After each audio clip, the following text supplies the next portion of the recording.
My dad was a school teacher. He taught industrial arts, shop, we called it.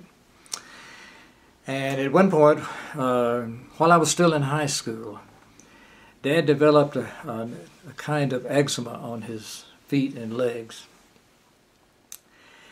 and simply could not find a cure for it. I can picture him to this day at night rubbing, scratching his legs until they were raw and bleeding. It got so bad that he had to leave the shop, because one of the theories was that it was the sawdust in the shop that was aggravating it.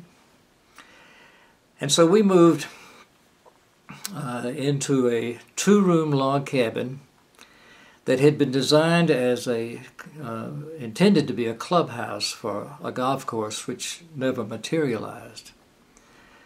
Sug Woodall had developed a minnow hatchery for fish bait, and my dad worked there, and so did my mother. It was a hard time financially for the family. And so when I got to be about, I guess I was 15, when Mr. Woodall asked me if I wanted to work for him that summer.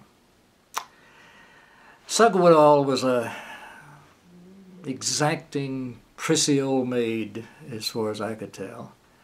One of the things we did that summer was to drain the lakes. There were small lakes, shallow lakes, only about knee-deep or so. And summertime, Alabama temperature was well over 105. I'm out there in the lake, helping drain the lake and collect the minnows that had gotten caught in the mud. Most of them went down the spillway, and we caught them that way. But then there were a lot of them that in that soft, silky mud we had to take out by hand.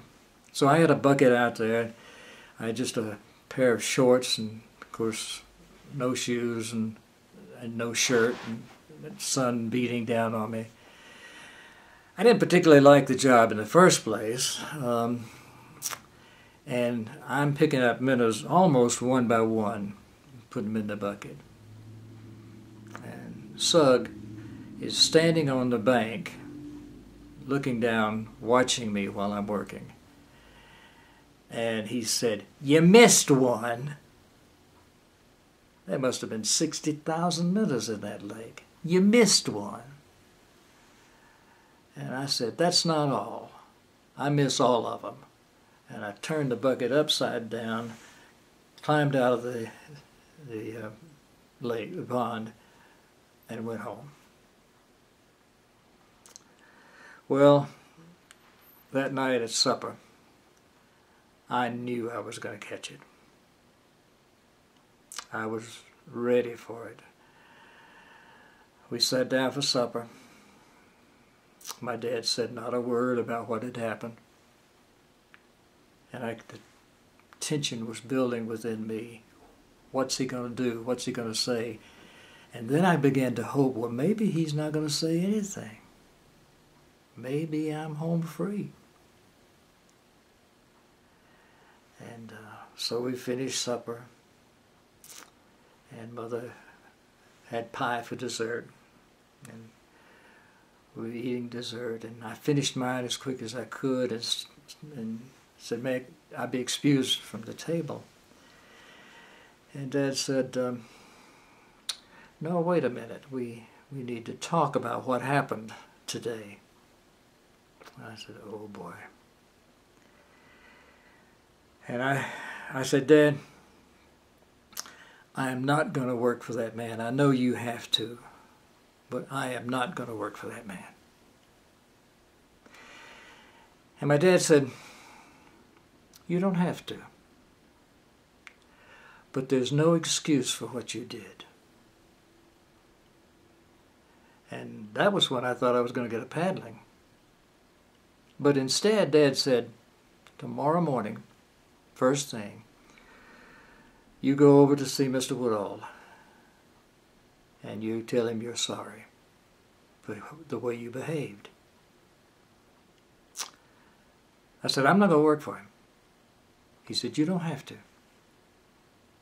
But you do have to ask for forgiveness for what you did. So first thing next morning,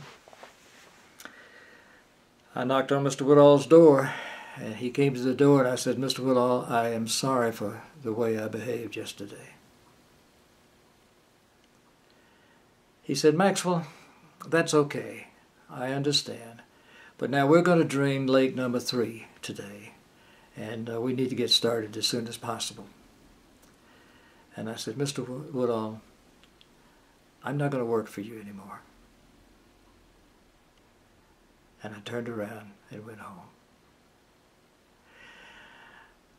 I've thought about that a lot as I've grown older.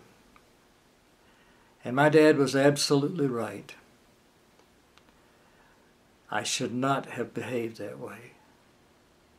But he defended my decision not to continue for the work, to work for a man that I didn't respect. I appreciate that.